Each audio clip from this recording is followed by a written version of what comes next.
Olá, gente, tudo bem? Na disciplina de Introdução à Educação Física com o professor Daniel Zacaron, me chamo Mayara Alnock, juntamente com Ivan Gustavo Cortes, Júlia Vogel Bettiato, Pamela Muleibar dos Santos, iremos apresentar sobre abordagem desenvolvimentista. Como tudo começou. A abordagem desenvolvimentista, mais conhecida como AD, nasceu com base em algumas percepções e constatações acerca da realidade concreta da educação física escolar, EFE, em curso. Era uma disciplina curricular sem uma definição clara de sua função na educação escolarizada. Aceitação no meio escolar. A educação física não tinha uma identidade e, com dificuldade de interagir com outras disciplinas curriculares e participar efetivamente das discussões e decisões do projeto pedagógico da escola, a disciplina era carente de uma fundamentação teórica que fornecesse sustentação aos procedimentos didáticos pedagógicos, ou seja, uma prática desprovida de um melhor embasamento acadêmico-científico. Resolvendo o problema. Em virtude dessas constatações, a AD foi elaborada com o intuito de apresentar uma fundamentação teórica para a educação física escolar, em ênfase nas séries iniciais do ensino de primeiro grau. Um importante ponto de partida para a AD é a concepção do ser humano como um sistema aberto, ou seja, que interage com o meio ambiente em busca do estado crescente de organização, um sistema dinâmico que muda, evolui, projetando novos objetivos. A capacidade do ser humano. A capacidade do ser humano de se mover é mais do que uma simples conveniência, que lhe possibilite andar, jogar e manipular objetos. Ela é um aspecto crítico do nosso próprio desenvolvimento evolucionário, da construção de abrigos e de ferramentas por parte dos nossos ancestrais até se chegar à complexa tecnologia e culturas modernas. Os movimentos desempenharam e continuam a desempenhar um papel fundamental. Os movimentos são também de grande importância social e cultural. Por meio deles, se faz a comunicação e expressão da criatividade e dos sentimentos. Eles possibilitam ao ser humano relacionar-se um com o outro, a aprender sobre si mesmo, quem ele é, o que é capaz de fazer. É mediante movimentos que o ser humano aprende sobre o meio social e cultural onde vive. A AD entende que, em razão da sua relevância intrínseca para o ser humano, o movimento deve constituir uma das preocupações centrais do processo educacional. Como o ser humano não nasce com a capacidade de movimentar-se, já é desenvolvida, mas com um enorme potencial a ser explorado.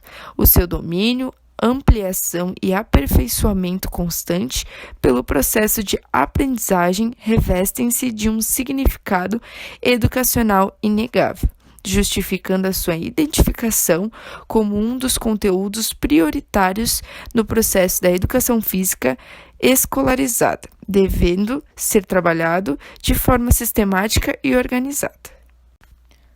O valor do movimento. Suas diferentes dimensões e manifestações biológicas, social, cultural e evolutiva. É por meio dos movimentos que o ser humano interage com os meios físicos, social e cultural em que vive. Na perspectiva biológica, essa interação tem uma constante troca de matéria, energia e informação.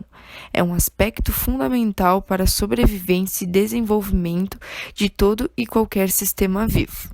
Os movimentos se constituem verdadeiramente como um aspecto crítico, visto que possibilitam ao ser humano agir sobre o meio ambiente para alcançar objetivos desejados ou satisfazer suas necessidades.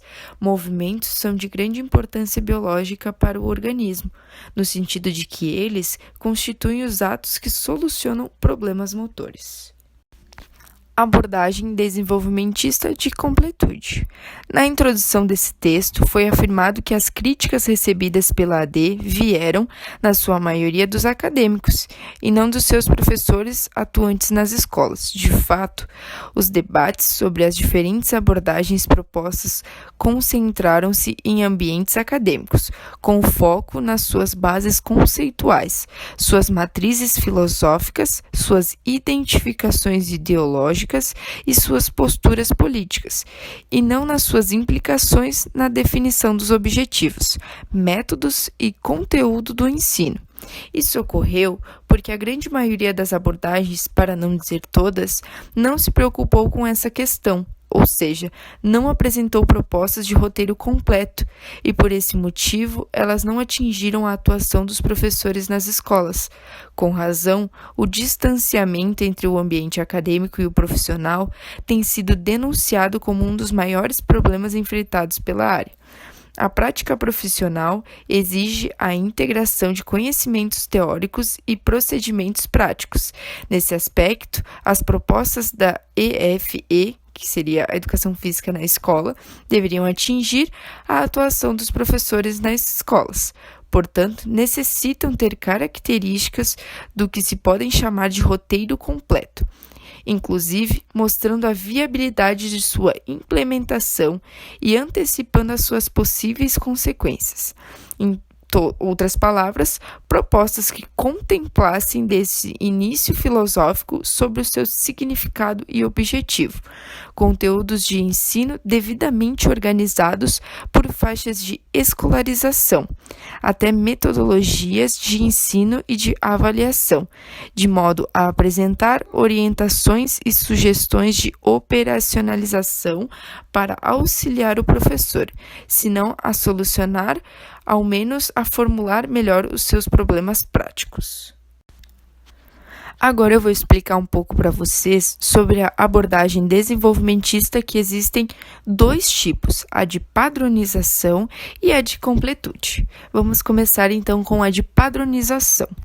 No estudo do desenvolvimento motor, foram identificadas várias fases características no decorrer do processo, o que possibilitou a proposição de modelos descritivos mapeando as mudanças do movimento, especialmente nos seus estágios iniciais, primeira e segunda infância. Entre essas fases, existe uma que se domina de aquisição de habilidades motoras básicas. Essas habilidades são chamadas de básicas porque, no estágio posterior, vão se transformar em componentes de habilidades motoras mais complexas, denominadas específicas como, por exemplo, de habilidades motoras esportivas. Essas habilidades motoras básicas, chamadas de movimentos naturais, nas diferentes escolas de ginástica do passado, são também denominadas de padrões fundamentais do movimento. A AD apresentou vários desses padrões, descrevendo-os com um certo detalhe, pois sem isso não se podia dar uma visão completa da sequência de movimento motor. A obra Educação Física Escolar, Fundamentos de uma Abordagem Desenvolvimentista foi realizada por 4 autores, sendo eles Gottani, Edson de Jesus Manuel, Eduardo Cocumbum e José Elias de Proença. Ela surge no momento em que a educação física sofria com a falta de conhecimentos e estudos teóricos científicos. Por isso, Gottani se propõe a fundamentação científica em seu trabalho. A obra tem por objetivo fundamentar o crescimento e desenvolvimento em relação à aprendizagem motora. Ele pretende caracterizar a progressão normal no crescimento físico, no desenvolvimento fisiológico-motor, cognitivo e afetivo-social. Esse desenvolvimento motor foi visto por muito tempo como um processo natural e progressivo, o qual não necessitaria nenhum esforço específico para que acontecesse. Isso fez com que fossem criadas nas crianças expectativas maiores do que elas realmente fossem capazes de corresponder. Na década de 80, passou-se a encarar a questão do desenvolvimento motor mais profundamente, provando que não apenas a maturação atua no processo do desenvolvimento, mas também a atuação das experiências, encerra Gottani. Comportamento motor. Na AD, o conceito de comportamento motor ocupa um lugar de destaque, visto que, como referido, a proposta se fundamenta em conhecimentos produzidos por uma área de investigação denominada comportamento motor. No entanto, é importante esclarecer que o termo comportamento motor pode também se referir a um fenômeno. Todo comportamento humano pode ser convenientemente classificado como pertencente a um dos três domínios: cognitivo, afetivo social e motor. No domínio cognitivo fazem parte basicamente operações mentais. No domínio afetivo social, os sentimentos e as emoções. E do domínio motor, os movimentos. Segundo Gottani, em 1988, a proposta é dirigida especificamente para crianças de 4 a 14 anos de idade, que busca nos processos de aprendizagem e desenvolvimento uma fundamentação para a educação física escolar, que seria a progressão normal do crescimento físico, desenvolvimento fisiológico, motor, cognitivo e afetivo social. A teoria desenvolvimentista, ela baseia-se no desenvolvimento motor como principal meio para a aprendizagem. O principal objetivo é a sugestão de testes de movimentos certos ao nível de crescimento e desenvolvimento da criança. Resumidamente, o movimento seria o meio e o fim da educação física, que tem um papel importante no processo de evolução no movimento motor. O desenvolvimento motor é um processo contínuo e gradual, onde já aos primeiros anos de vida ele está em constante processo de aprendizagem e novos movimentos. Por meio dos movimentos corporais, a criança interage e atua de forma satisfatória no ambiente escolar e também no ambiente social. Contudo, para que ocorra essa comunicação, é preciso que o professor elabore métodos para o desenvolvimento e a evolução do repertório motor da criança. Gottani foi o principal defensor da abordagem desenvolvimentista em seus trabalhos, de 1987 a 1988, com seus colaboradores. As principais bases para os estudos dessa abordagem provêm dos trabalhos de Gallagher e Connolly, que apresentam um vasto estudo sobre os aspectos de desenvolvimento e aprendizagem motora da criança. A obra que melhor representa a abordagem é Educação Física Escolar, Fundamentos de uma Abordagem Desenvolvimentista. Esta obra foi composta por um coletivo de autores composto por Gottani, Edson de Jesus Manuel, Eduardo Cocubum e José Elias de Proença. Aula de Educación Física na abordagem desenvolvimentista. A intención es apresentar 3 tipos de actividades de acuerdo con la faixa etária da criança. Uma en un periodo preescolar con crianças de 4 a 6 años, otra actividad con crianças de 7 a 12 años y por último, una actividad con crianças de 12 a 14 años con padrões motores bem desenvolvidos. A princípio, a criança está construindo o esquema corporal, ou seja, reconoce de su cuerpo como seu y sus infinitas posibilidades de acción. Enseguida, ela pasa a organizar mejor sus movimientos, esto es, los coordina para alcanzar un determinado fin. O planejamiento de un aula debe tener conteúdos, objetivos, actividades, metodologías e avaliaciones. Organizaciones. As actividades deben ser planejadas de acuerdo con la faixa etária de crianças, para que tengan a capacidad de realizarlas. A criança debe tener o tiempo adecuado para que possa se perceber y se reflejar no gesto motor. O tempo para as novas aprendizajes tem que ser flexibles. Crianças de 4 a 6 años no separan actividades mentais das físicas e sentimentales. O brincadeiras espontâneas sugeridas pelo professor serán as principais ferramentas pedagógicas, no enquanto nas actividades realizadas com crianças de 12 a 14 años, onde as actividades motoras e cognitivas pueden ser combinadas, sejam em trabalhos individuales ou em grupo. Momentos. Momento inicial.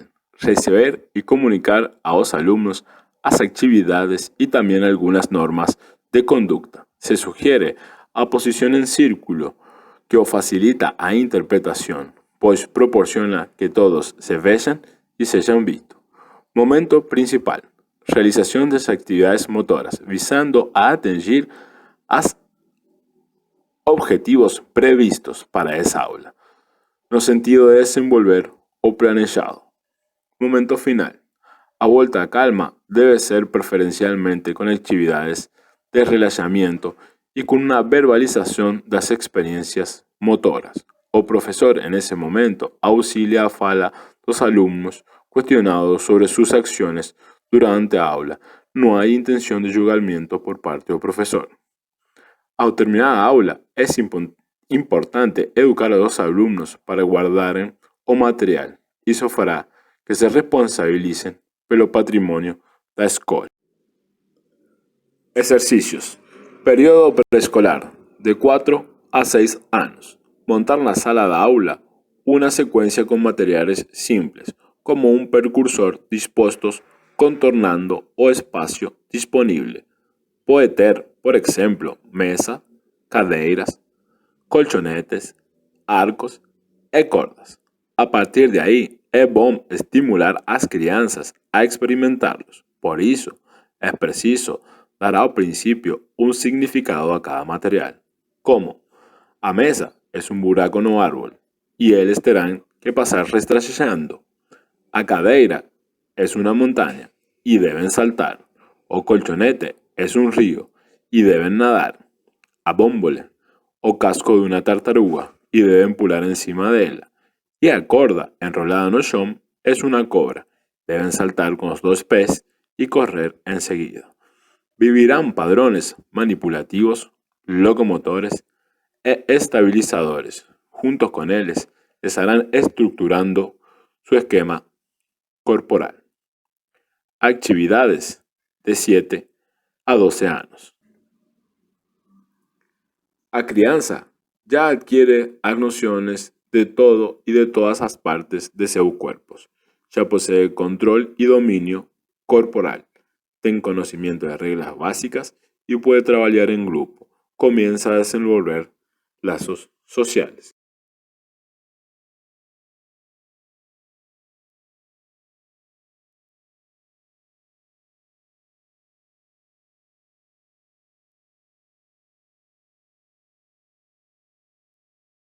O exercício. Monte um quadrado e dentro dele coloque bolas. Na frente do quadrado, fazer 2 fileiras com os alunos. O exercício consiste em trazer as bolas que se encontram dentro do quadrado. Se é preciso, fazer 2 quadrados de lado de cada fileira, para que os alunos não joguem as bolas, sino que depositem elas. O que se analiza neste exercício é o desenvolvimento locomotor no momento da corrida a ir a trazer as bolas, de estabilidades para frear y pegar las bolas, de manipulación ao pegar y carregar as bolas. Como decimos, ya entienden las reglas y pueden sociabilizar.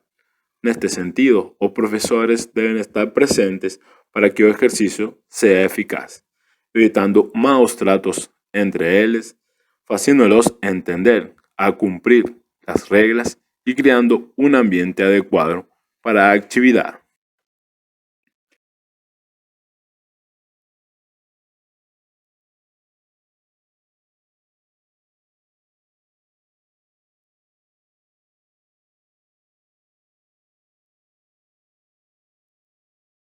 Actividad de 12 a 14 años. As crianças pueden ejecutar movimientos más complejos y al mismo tiempo realizar trabajos cognitivos. Entienden las reglas y obedecen padrones. O ejercicio. Hacer un círculo de tal forma que los alumnos se olhem entre ellos y de una bola para cada uno de sus alumnos. O trabalho é passar a bola simultaneamente dentro do círculo sin que los alumnos se mexan. A forma de pasar la bola es de siguiente manera. a bola se pasa de manera impar para la mano direita y de forma par para la mano izquierda. De esa forma, dar sequência ao trabalho. Neste exercício, refleita que eles ya pueden hacer movimientos de manipulaciones más refinados, pueden ejecutar y coordinar o trabajos con otras personas. También resoluciones cognitivas combinadas com movimentos. Então, esse foi o nosso trabalho. Espero que todos tenham gostado e qualquer dúvida podem esclarecer com nós. Até a próxima!